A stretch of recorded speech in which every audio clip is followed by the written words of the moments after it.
Welcome back to Studio Wesley Annex, the audiovisual podcast where we break down the lectionary text of the week.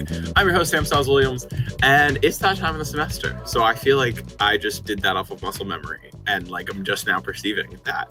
That means we're recording. So how's everybody else doing? And everybody in the same vein. I'm starting with Grace because you put your thumbs down. Grace, how's it going?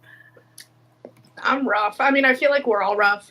I don't want to put assumptions onto people, but based on the conversations that we've had, I feel safe to say that we're all just trying to make it through the semester. And we're all students. We're all students. We're all doing it right now. I don't know. I'm okay. I'm excited to be here. I got falafel from this place around the corner, and it's so good. It's so good. So that's kind of keeping me going right now. But the semester for me is not bad. It's just I'd love to take Thanksgiving break right now. I'd just love to get there. Tess, you seem like you're in agreement. How are you doing? I honestly am having a really good day. We have a little baby cold front going through Gainesville right now, so my windows are open. Apologies in advance if there's any car noise or people play really weird music around here. But yeah, I'm got up, went and worked out this morning, did some work. I don't know if I can say this, but I'm going to get a BEER with my friends after this. Yeah. Because their family's in town and brought their 3 dogs. So it's a good day, but I feel the semester and being a senior, I graduate undergrad in less than a month and I don't have a job offer yet. So there's a lot going on, but today's a good day because we got dogs and the other thing. And the other thing that will not be named. No, it's You'll just have to spell. Day. It's okay. Yeah. And if you are too young to spell it, then you're too young to know what we're saying. Sid, how's it going?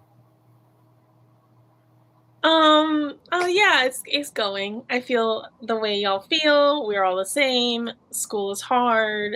I'm exhausted, but I got a new car.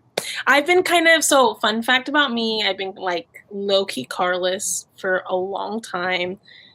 My partner and I were sharing a car for a while. I totaled that car in a really stupid way. I hit a storm drain and literally just messed up the door. It wasn't even this dramatic thing. I just messed up the door in a particular way that they're it's totaled, sorry. So I've been dealing with all of this for a long time, and we were trying to be financially responsible about it is really what was happening too. Because of course I could have just taken out a huge loan but finally the saga ended. We both have cars again. I have my own car again. It's a cute little Honda Fit, and I'm really grateful for that. So I'm thinking about that, and then I'm thinking about all the papers that I have to write that I don't want to write.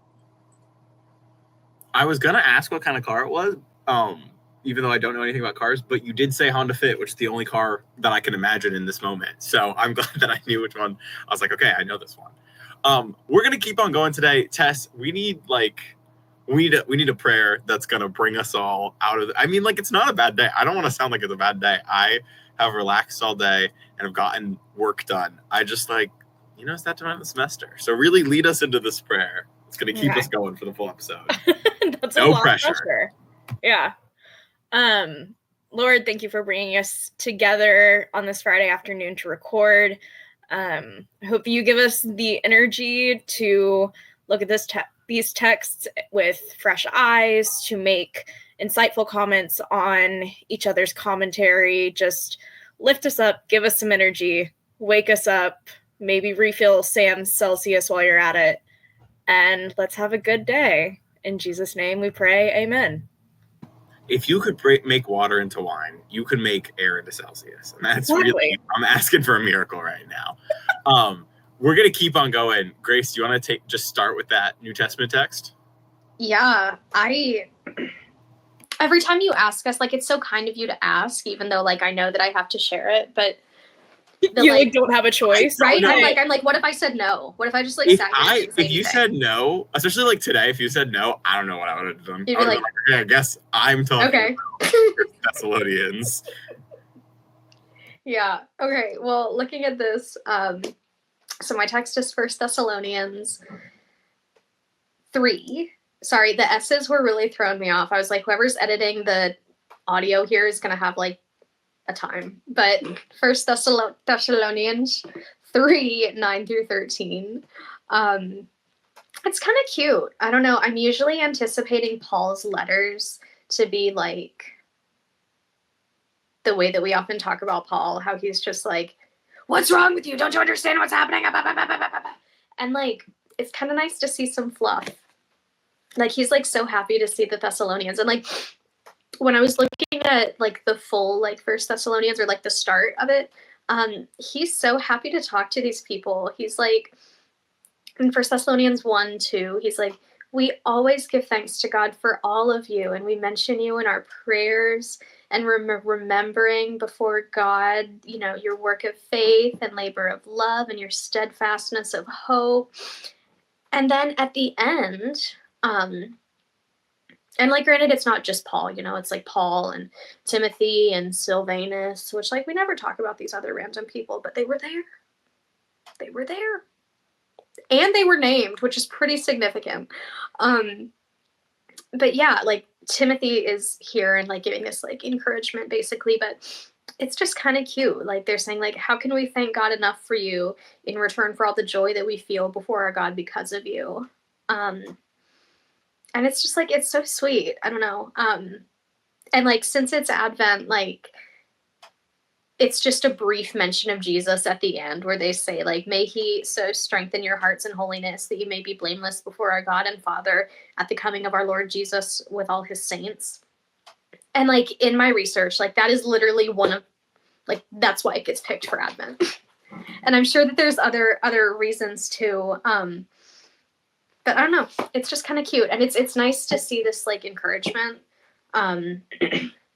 The other day in class, I was talking about like part of the Philippians text, and I'm just not like, I'm not here for all this like fluff, because that's not what I want right now. Like, I'm not feeling too hot either because of school or like society as a whole. Like, I'm not feeling it. And I don't want this, like, it's going to be great, you're doing such a good job, blah, blah, blah, blah, blah, blah, blah, blah.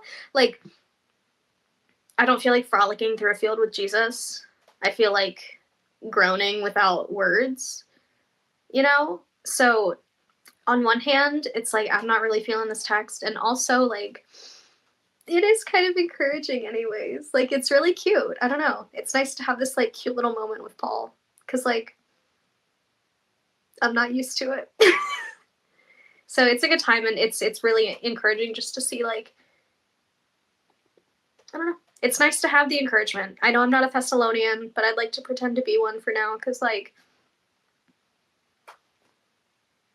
they're talking about abounding in love, and like they're hoping that this increases, and they're hoping that like, may the Lord make you increase and abound in love for one another and for all, just as we abound in love for you. And like, that's such a call to action, and like a nice little encouragement, and like all of the wonderful, beautiful, fluffy things that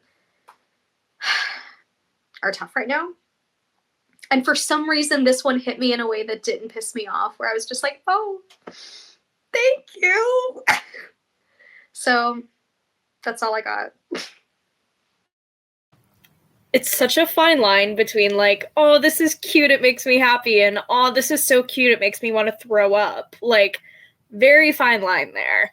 I love how you're like, it's so fluffy, because it really is. And I am the exact same way. Like, we talk about this all the time in our intern meetings. Like, we'll get a collect and it's all, everything's great and everything's gonna be great and God makes everything great. And I'm like, this just isn't true.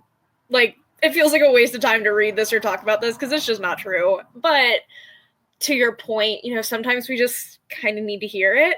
And sometimes it does hit the right nerve. Other times not. But today it hit. I'm very happy that that hopefully today looks up a little bit. I'm never the optimist on these calls. That's crazy. I'm always the one calling everything icky. And also, you were saying that like, oh, this was probably chosen for Advent because there's this like one little piece at the end. That's kind of how I felt about mine too, where I'm reading this and I'm like, okay, I think I see the connection. And then it like mentions Jesus once. And I'm like, oh, okay, guess that's enough for today. But yeah, sometimes you need the fluffy. Sometimes you need the happy, the cute, the fluffy. So we got that out of the way for this episode. Yeah, I think this is a really sweet text. I think,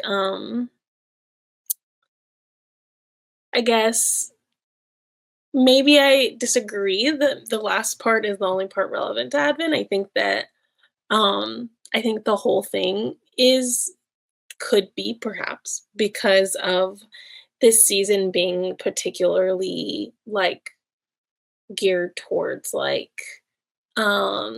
gathering as like a faith community and all the different, all the lead up to Christmas and the lighting of the candles and like all this reflection we're doing as a community. And not only that, but it's getting colder outside. The seasonal depression is hitting.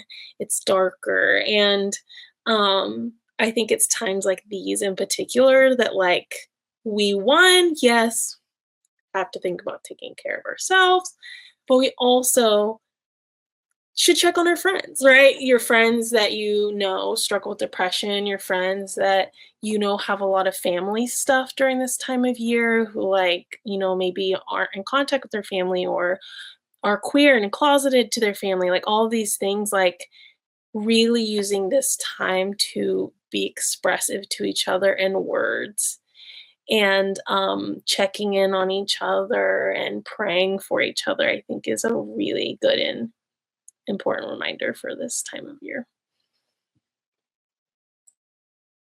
Sid kind of said what I was going to say, because like that was, I read this and think everybody of course has their own relationship with their home church or whatever they call their home place of worship, but that's what this feels like to me. This feels like, especially for all of us who maybe go to school in a different place than they like live most of the year, like that coming back, that like seeing people and having people who genuinely just want the best for you and are excited to see you and who want everything in life for you to be what it's supposed to be. And so yes, it was like fluffy and nice, but it specifically was for me like a warm, like, wow, I'm going to be home soon and I'm going to get to see people who genuinely feel this way about me and who I feel this way about them. And that kind of, like Sid said, return to community that I think is really important in these holiday times, especially since I don't know about the rest of you guys' text, but like what's going on in our world right now, my text is going to be the icky one. And so I think it's nice, especially in the order of this episode, to start with that, like, let's all come together and be with each other and hold each other in a sacred space, because especially when the holidays are hard, that's something that's really, really important. And I think for most people, the holidays have some kind of hardship associated with them, even if it's just family dynamics. Like, they always come with something that is easier to deal with in a community. So I don't know, this is a nice, like, a warm setup for the rest of our podcast. But we can keep going to our Old Testament text. Tess, I'm not even gonna ask if you want to do it. Tess, I was ready to say no, but it's time for the Old Testament text, so get ready. Yeah, so I have Jeremiah 33 verses 14 to 16, and because it's only 3, I'm just going to go ahead and read it. It says, "The days are coming, declares the Lord, when I will fulfill the good promise I made to the people of Israel and Judah. In those days and at that time, I will make a righteous branch sprout from David's line. He will do what is just and right in the land. In those days, Judah will be saved and Jerusalem will live in safety. This is the name by which it will be called, the Lord our righteous Savior." First, I have to say that when I first read this, I did not notice that the word branch was capitalized, which now makes a lot of sense. And I'm thinking sprout from David's line, like fishing pole line? Like what? Like, what are we talking about? But anyway, so this is in just these 3 verses in particular. I think this is a really happy, hopeful, positive, yay verse. Of the days coming, good promise, and righteous branch, and live in safety, blah, blah, blah. But then when you look at the larger context, it's very much a light at the end of the tunnel. And a lot of the commentaries that I was reading actually start with Jeremiah 32. So in 32, there's this imagery of like buying land in the midst of an invasion. And it's like, why would you be buying the land if it's just going to be taken from you? That's a waste of money. Like, why would you do that? And then this imagery of the days are coming, like almost being told, just wait, like that day is coming, which is literally just Advent. And in and of itself is the waiting. But I also found it really interesting that in verse 16, when it says, in those days, Judah will be saved and Jerusalem will live in safety. I checked like 6 translations, y'all, because the word safety really stood out to me. And I was like, I wonder if all of them say safety. And they do. Like nowhere does it say live in abundance or live in prosperity or perfection or excess. Like it's just safety. Like our principal human need of safety. And so, yeah, that just kind of stood out to me. And I think when you take into perspective the whole picture of, you know, there's this hope that's coming, but there's a lot of waiting leading up to it. You don't necessarily know what's going to come at the end. All you can do is be hopeful that it's going to serve you. And that's exactly what this is saying is you will be safe. You may not be wealthy. You may not be like in the best shape of your life. You may not have a million friends, but you will be safe. And yeah, that just like that piece kind of stood out to me. And I was a little shocked that it was the same across translations, because usually like every translation, especially for these happy, fun words, like has a different way of spinning it. But yeah, so that was the main piece I took from this is just, you know, there's this hope, there's this waiting. You have to kind of find a balance of the two. You have to encourage yourself to continue waiting, even though you're not really sure most of the time what you're being hopeful for, like what's going to come at the end. But I think that's pretty much the entire point of Advent. So I think this text is really relevant to be talking about right now.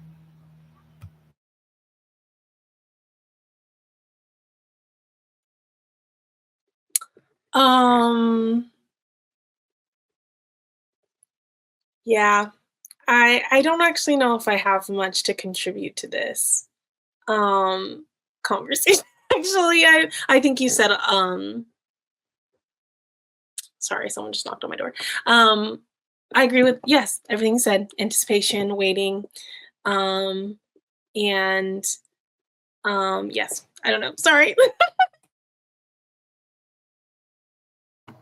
Okay, so before we started recording, Tess brought up this text. It was like, there's a lot of applicable things right now. So I'll go into it. Like, let's have the conversation. We just had, maybe you don't know, listening to this, we just had a bit of an election. Maybe a little bit of an election.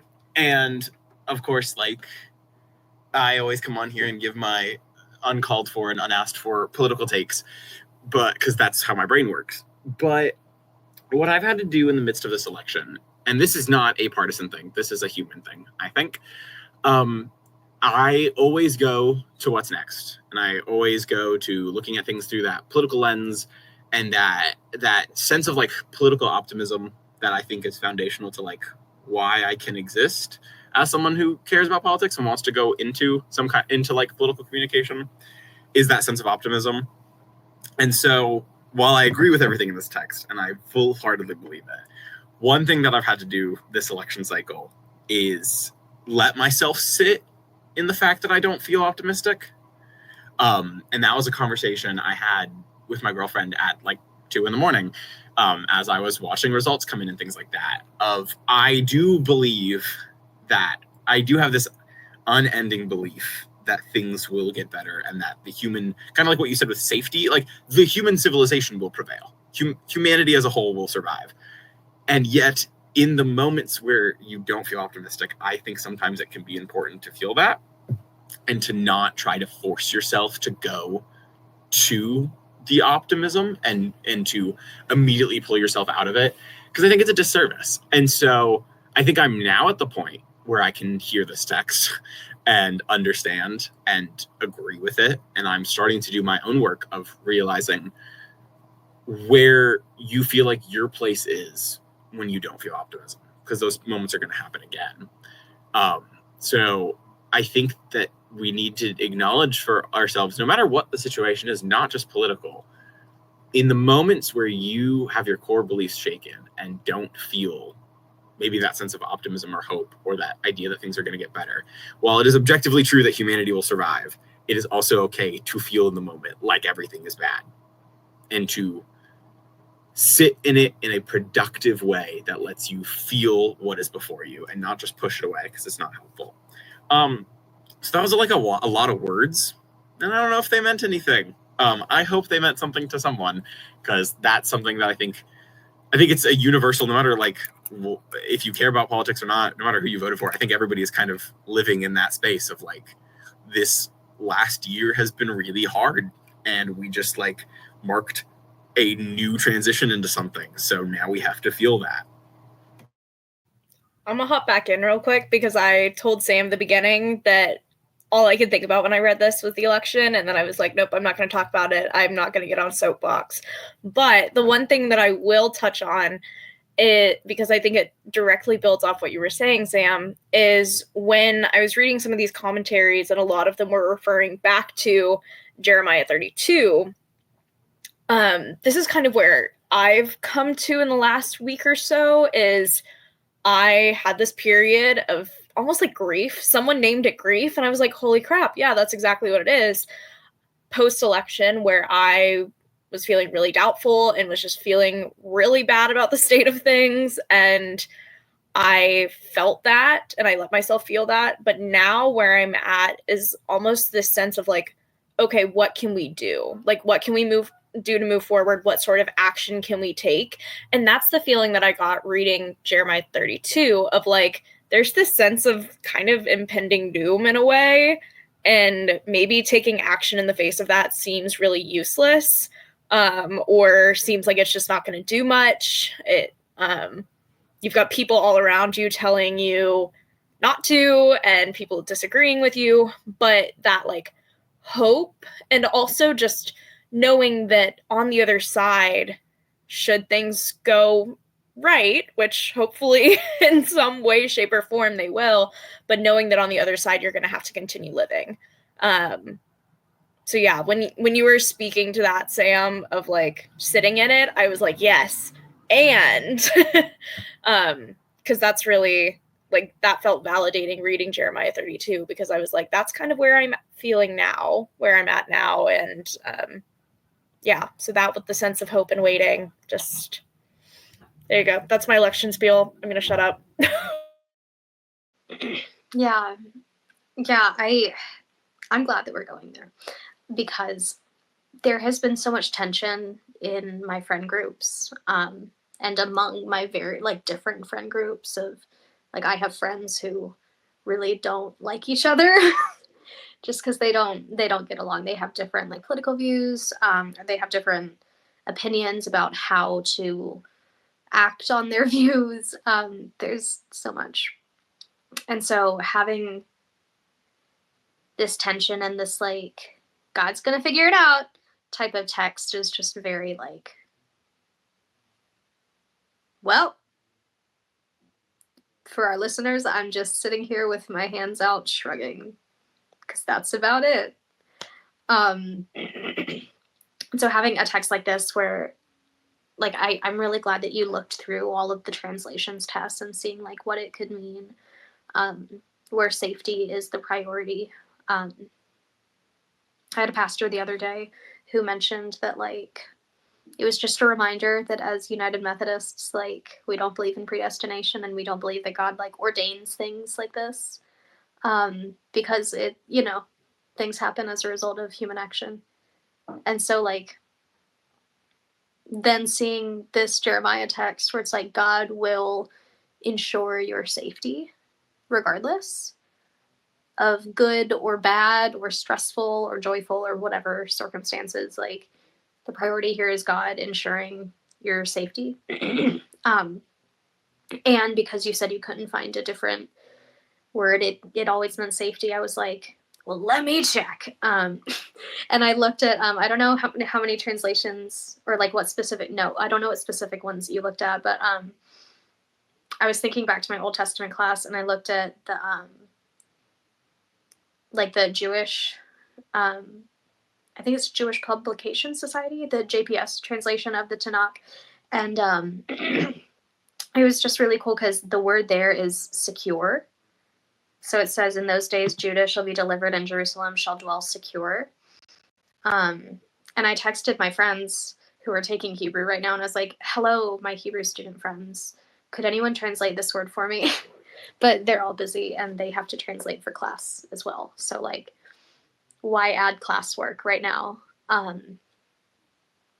But I think it's really interesting thinking about like security as well. Like I think about like attachment styles and like having like secure relationships, and like it doesn't mean that your relationship is like perfect now because you have like securely attached yourselves to each other. It just means that like when it is really crappy, like it's gonna be okay because you have the tools.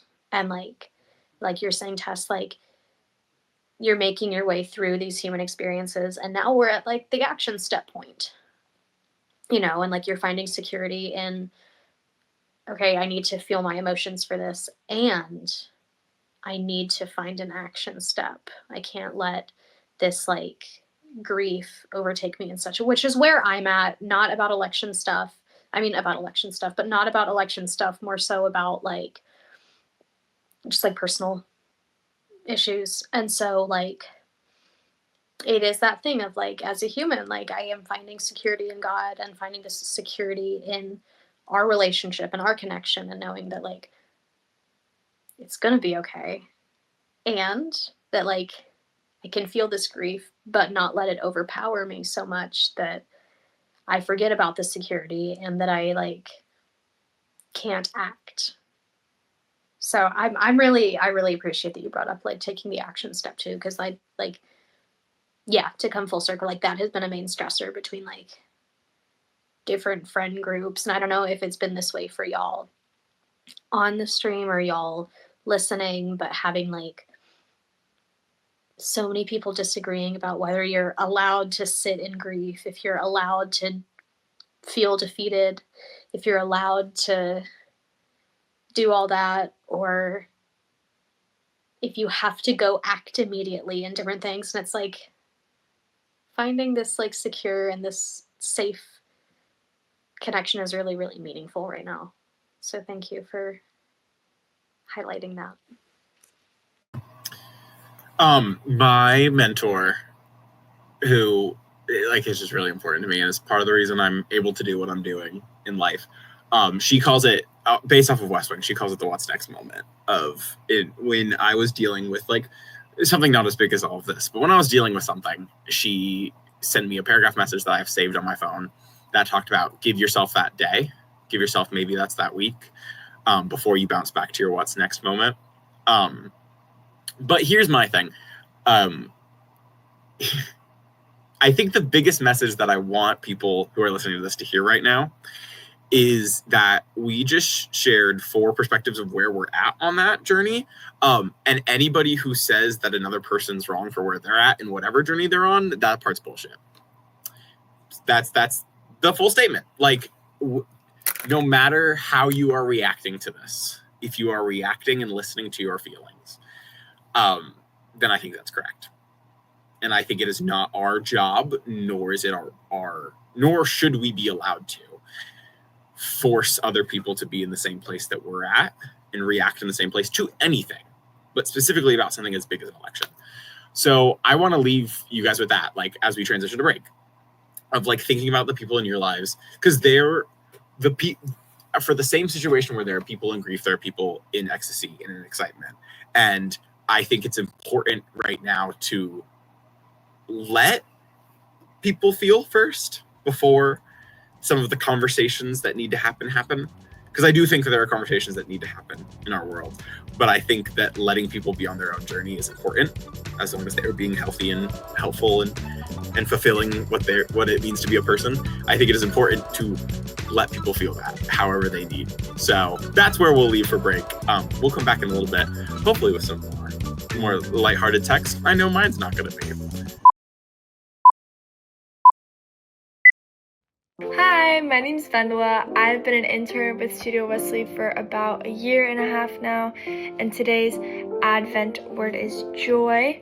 And the candle that I brought with me today is the full moon white sage and tobacco orange candle. It smells absolutely wonderful.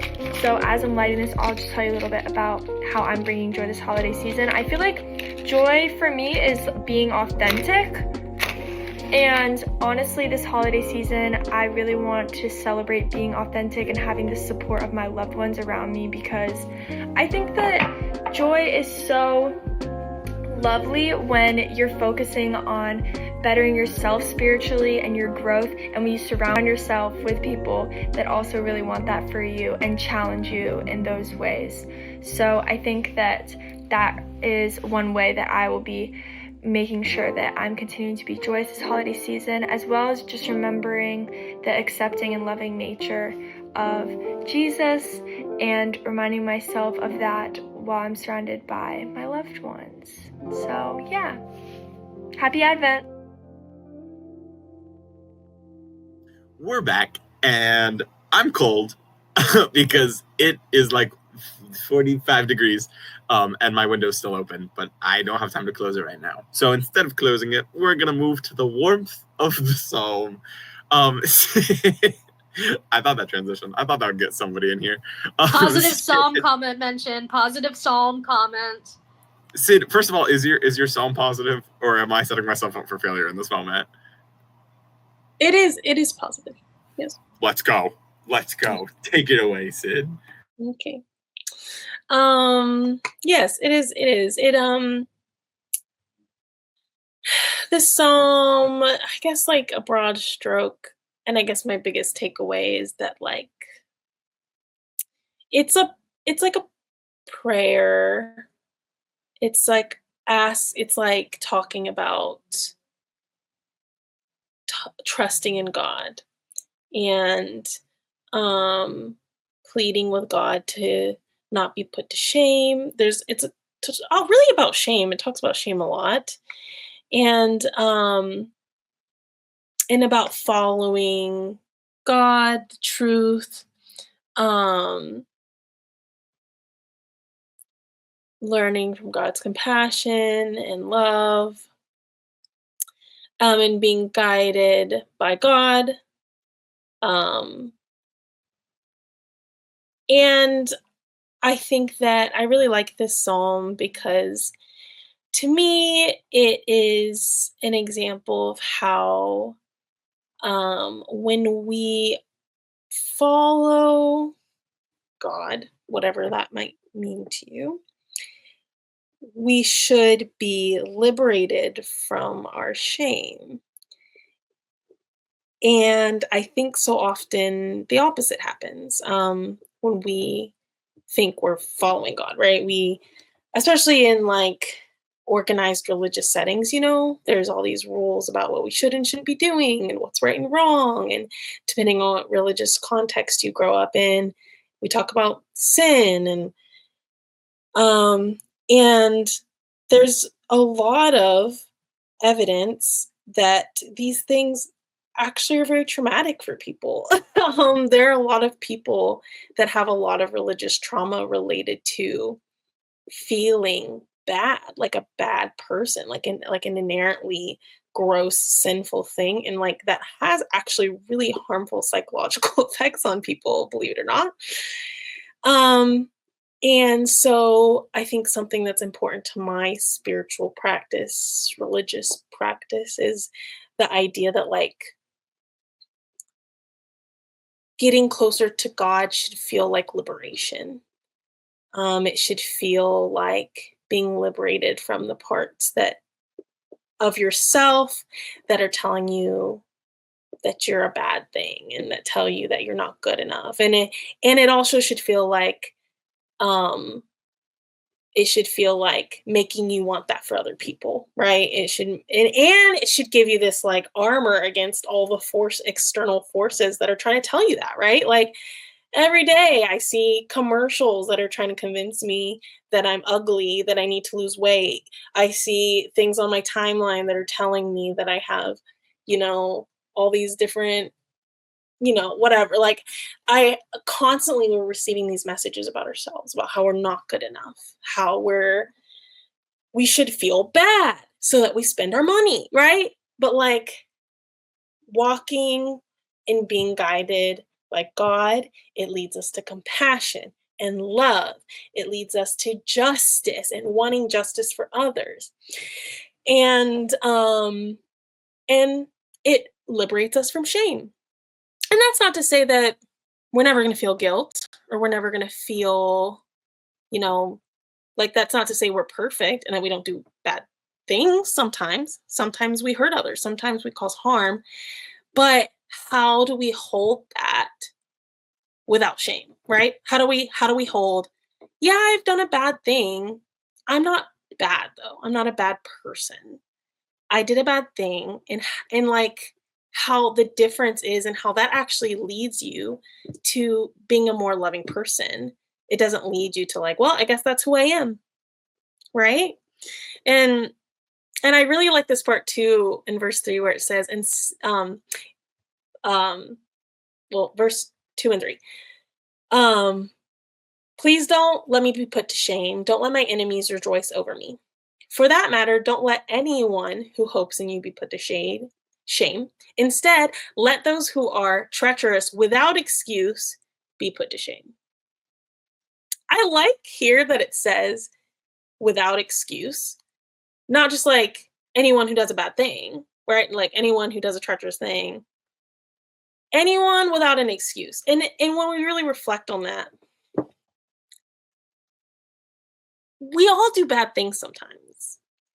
And I think that not to say we should excuse our bad things, but there's so much nuance about why people do bad things, why people cause harm in the world. Picture the people who you think are causing the most harm right now. Like, you can never boil it down to just an individual being evil. It's systems, it's philosophies, it's historical, it's socialization, it's racism, it's it's all these things we've been taught that lead us to perpetuate harm. And that's like the whole premise of sociology as a field. It's that we don't exist in vacuums. Our actions never exist in a vacuum. And so I just feel like, to me, and maybe this is like a really radical stance, but like, what if we saw people through that lens that like, what if none of us really should be put to shame and instead we should be liberated, because we're all born into a context that I think really probably explains a lot of the treacherous things we do in life, and so, yeah, I like this psalm. What do y'all think? First of all, like, thank you. That was really good. And not what you, I don't know. When I don't have words, that means it was really good. That was a lot. The thing is, you are not saying that God liberates through ignoring or through purifying or through burning away all the sin. That towards the end of the psalm, when it talks about the sins that you did as your younger self, like this isn't God is choosing you and then being like, well, now that you are holy, let's put all that aside. It's that like kind of like what we talked about with hard emotions. It's that like acknowledging and being like, this is a thing. This is real. Let us like acknowledge this, but also not put you to shame, and let us like liberate you while those truths are still true. It's not a liberating from your past self and leaving it behind. It's a liberating all versions of you.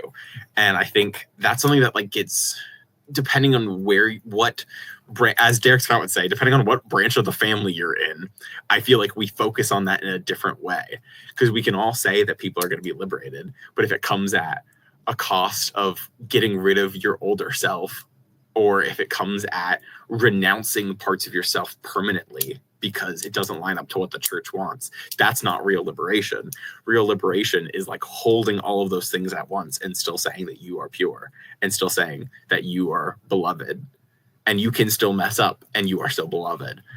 So that was really good. I don't know. That got me excited. This is why we ought to love the Psalms. They're the text of the people. And I'm so glad, Sid, that you brought out like such the human experience in it.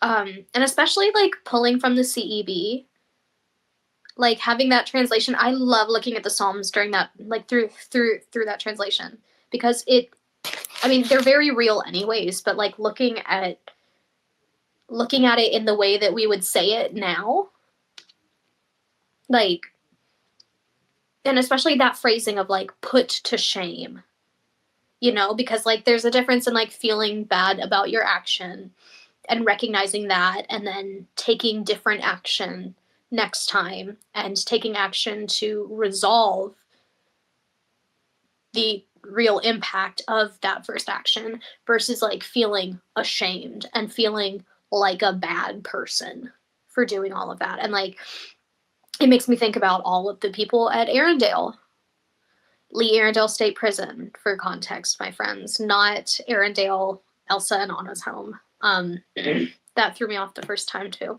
But Lee Arrendale Women's State Prison, like there are so many people who live there who are like, have been told that they're awful people for whatever crimes they committed.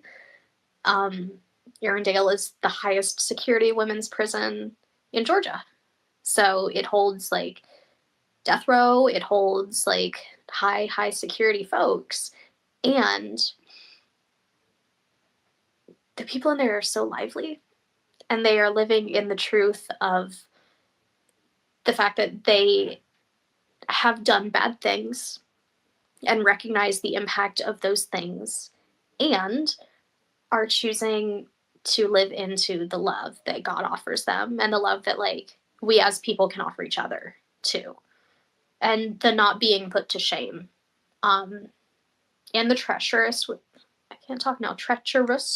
without excuse, the way that you mentioned, Sid, like not excusing treachery, not finding like some excuse for it, but be like recognizing like, oh my God, literally, oh my God, but like I was treacherous, and now let me like reflect on that and choose communal care and choose love for myself and God and the people around me instead. And so like, it's just awesome. And like, and then the rest of the psalm that is going on and talking about like, okay, God, just like guide me and like help me choose this like overwhelming love instead. And like,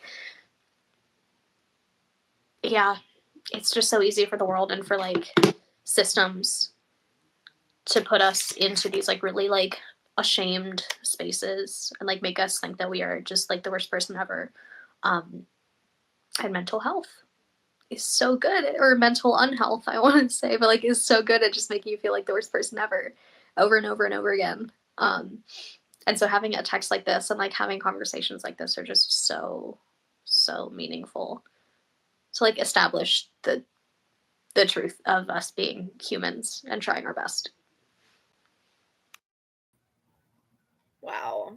I have so many thoughts right now, just like about everything that y'all have talked about and how I relate to it, how in some ways I disagree with things, how I find different applications for it. But when I first read this text, verse 3 really stood out to me, as far as no one who hopes in you will ever be put to shame, but shame will come on those who are treacherous without cause. And I was kind of having difficulty grappling with this because this is something that I've experienced a lot in my own life and in my own faith journey, of just like understanding that people have different viewpoints on what's right, what's treacherous.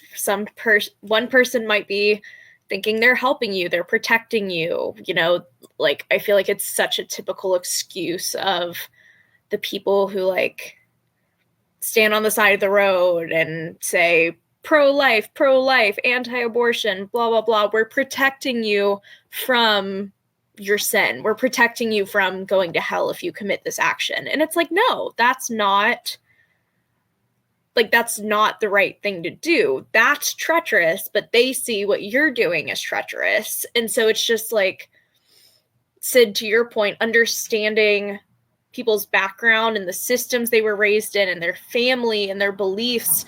And I think that's something that this country especially needs to work on, is just not being locked in an echo chamber for our whole lives, like acknowledging where we came from, but also actively searching out other ideas and other viewpoints. I said I wasn't going to talk about the election again, but I am. My mom sent me a video of an interview that was done before the election, but what was done with a Trump supporter. And the interviewer was like, tell me why you voted for him. And he launched into what I'm sure he finds a really reasonable explanation. And I'm sitting here like, that is so not right. And all of these things. And it just reinforces this point of like, in his mind, what he's doing is not wrong. In his mind, he's voting for the right candidate.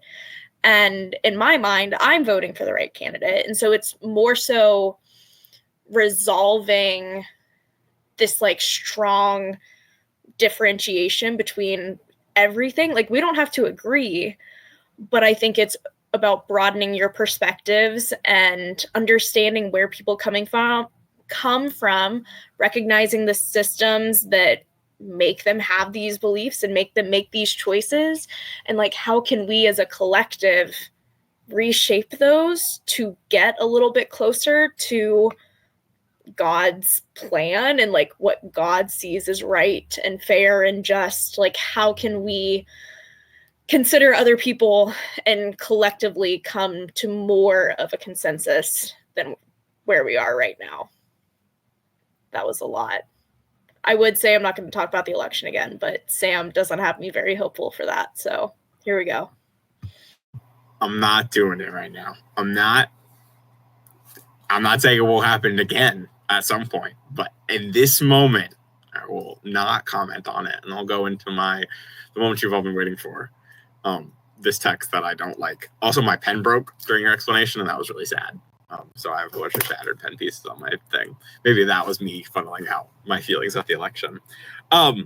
We're gonna transfer over to Luke 21:25-36. And I don't even feel like I need to pull out my notes for this one. I don't like this text. And here's why. The point of the show is to sit with texts and wrestle and grapple and figure out what it means for you. And to, even with the text you don't want to engage with them and see what comes out of that, right? So I'm really trying to grapple with this text. Like, I'm really trying. It's not working. I feel there are some people in this world who can take an apocalyptic text like this and use it as a source of comfort. And I love that for you and your faith journey. That's not me. I don't understand how to fully believe and engage with an apocalyptic text as if it's true and not turn to nihilism. Which, yes, is what we talked about with Jeremiah 32.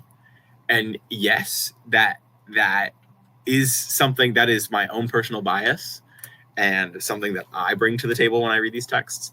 But I also don't know how to escape that. I really don't. Because I've read this 4 or 5 times now at this point, trying to find something that I can take instead of just, wow, that is a thing. And I can't. One of the commentaries that I read, I will pull out my notes for this one because I have a quote. One of the commentaries I read said, apocalyptic is not bad news, but good news. In spite of every care, anxiety, worry, or trouble, of which there are many, each and every day, God is in control. And, like, I get it. And, like, I hope that somebody on this episode can take what I cannot and do something with it.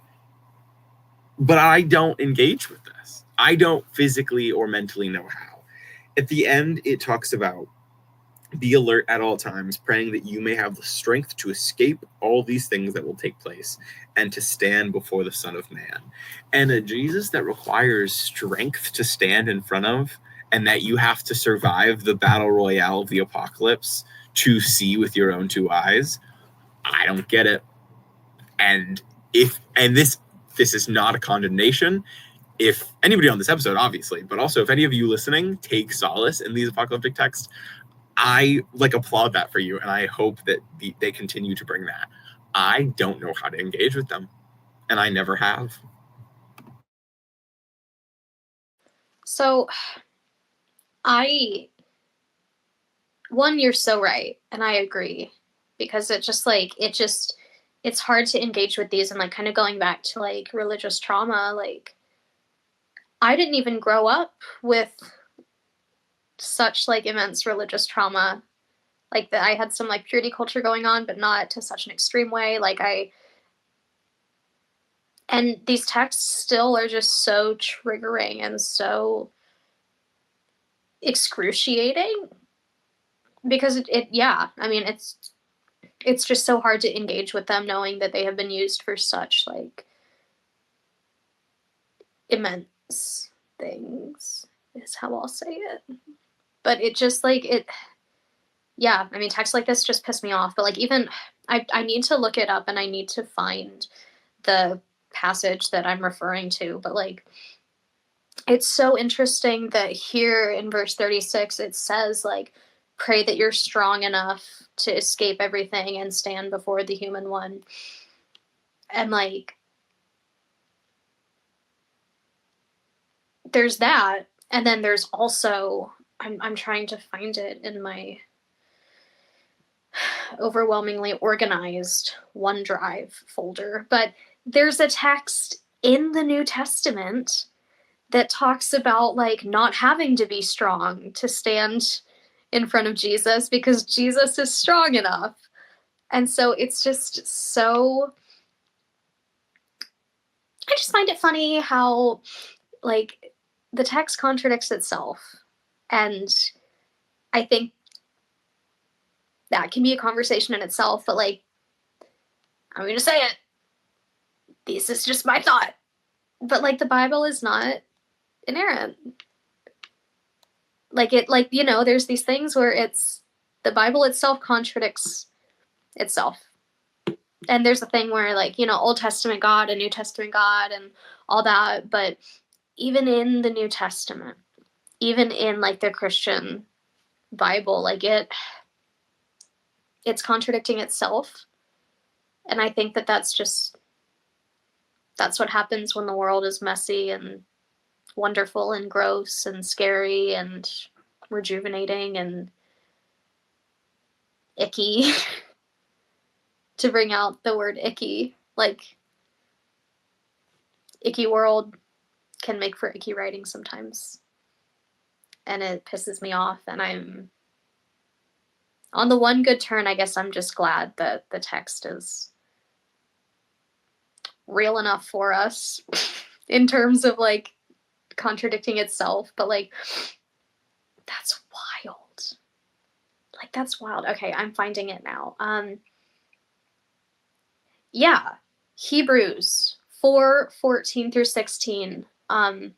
Since then we have a great high priest who has passed through the heavens, Jesus, the Son of God. Let us hold fast our confession.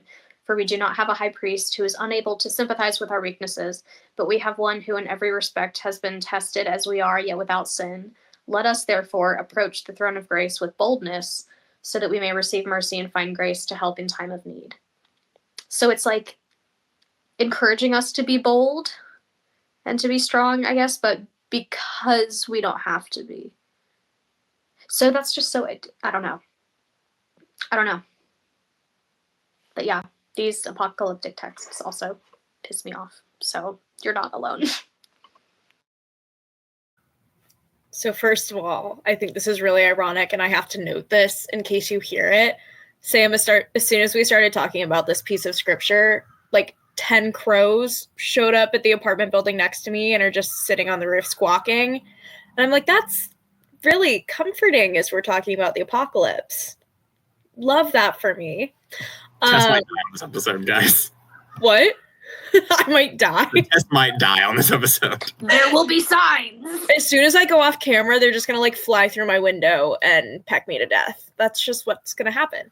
I'm gonna third the opinion of hating on the apocalyptic text.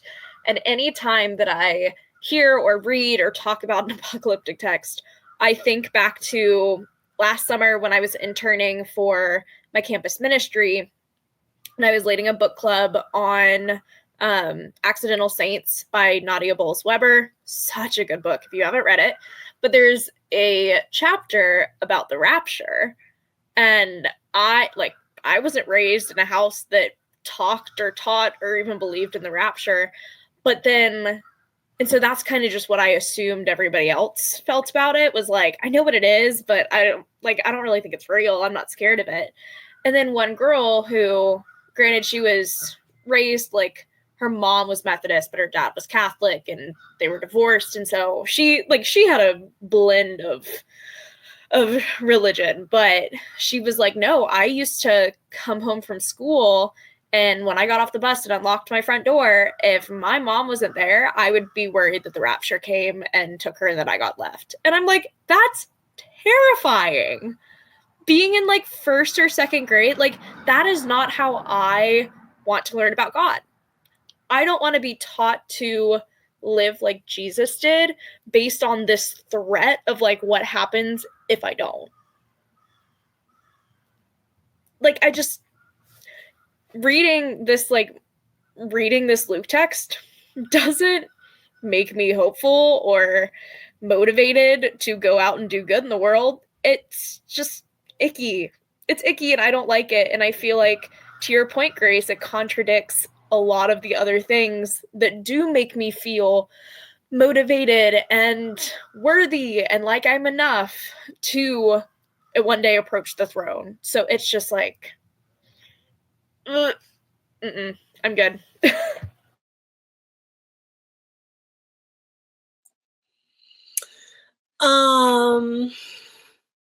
I've been like trying to take in everything y'all are sharing while also trying to like formulate what I want to say, and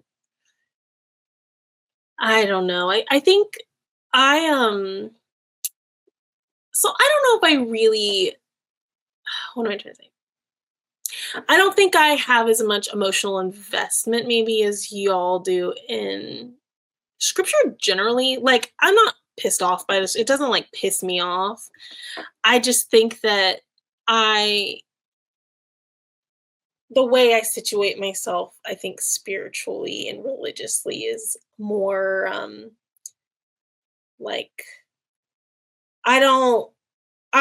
maybe I'm unorthodox, maybe I'm like not really a Christian. Well, we've talked about this. I think I've shared this on here. Like, it's like I'm a Christian, but like not, and like maybe in a more agnostic way. And like I grew up in this tradition and I like talking about these texts, but like I don't think, like you shared, Grace, like from my perspective, the Bible is not the only valid, inherent word of God religious text. There are so many religious texts that I think probably are all valid in their own way, and probably expressions of God in their own way.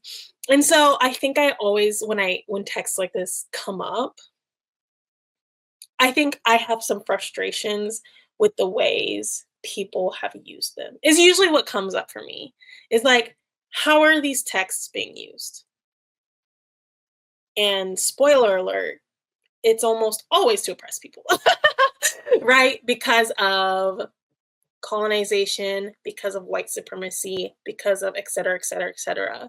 Texts like this in the hands of powerful people, they can get you they can use these things to make you scared and oppress you. And we see this all through history. We see this in all different religions, actually. This is not something exclusive to Christianity, though I think it is something particularly relevant when talking about Christian texts because of global colonization, right? And so, yeah, I'm like, what do we do with texts like this? And honestly, maybe what I'm just going to say here is like, maybe it's okay to just not wrestle with the text and just go, maybe this isn't relevant to me, right? And like, again, I'm not coming from an Orthodox Christian place. I'm not, maybe that's bad advice, okay? But when I nowadays, when I come across texts that I'm like, this has been used in way too harmful of a way, or this is kind of a little, I'm like, actually, maybe this doesn't have a message for me right now. Maybe it's just not what I need to hear. And I feel okay with that. And I guess like I want to give people permission to be okay with that too. That like it's okay to just not like a text, to not like the way a text has been used historically, or even in your own life, like I grew up in a super apocalyptic evangelical, like what's that book that what's that one about the Left Behind people? They had us read that in the church. Like this was my brother has which I don't know, maybe I shouldn't air this out on whatever, but he talks about it. He has a lot of trauma from, like, I don't think I have as much as him because I think maybe I just wasn't as smart as him and wasn't thinking about it as much. But my brother has like a lot of trauma from texts like these, and like would have nightmares and like for like a long time because he was so scared of the rapture. And so like, yeah, I guess, yeah. And I also think that a similar thing I was feeling with the text that you read, Tess, is that like it's so important to situate. Again, this is again a reminder, situate texts in the historical context they're from. And yes, it's cool to bring them into like relate to them and do, new interpretations of them or see how they apply to us and learn from them. Because I think that there is so much, like there's this ancient wisdom that we get from like old texts like this, right? That it's like, oh, what are these messages that are like still living and breathing and still relevant? But also like it's important to situate them in a historical context, and it's important to be able to see the way that texts have been used in harmful ways. And when we were talking about, I'm going to wrap this up soon because I don't want us to go over time, but when we were talking about the idea of safety, I felt myself getting kind of emotional because I was like, safety for who? Right? Whose safety are we talking about? Because there are some people who would read that text and would think we're talking about safety for X group of people, this group of people. These are the people God is protecting. Everyone else is just going to be, left behind in this apocalypse, in the rapture, and it's just like their lives don't matter as much. And I think us as Americans, we are taught to think of our lives as more valuable than other people's lives. And it's like, whose safety are we striving for? I'm striving for everyone's, like I want a world where children aren't dying in war. I want a world where we're all safe. And so I think that, yeah, as we're wrestling with these texts, situating them in history is so important. And then also wrestling with the fact that like sometimes in these texts, like there's groups of people left out. And I just don't think that I don't think something is liberating if it has you thinking that like your safety is more important than somebody else's, or your life is somehow more worth protecting than somebody else's. And so that's what I'm going to leave y'all with today.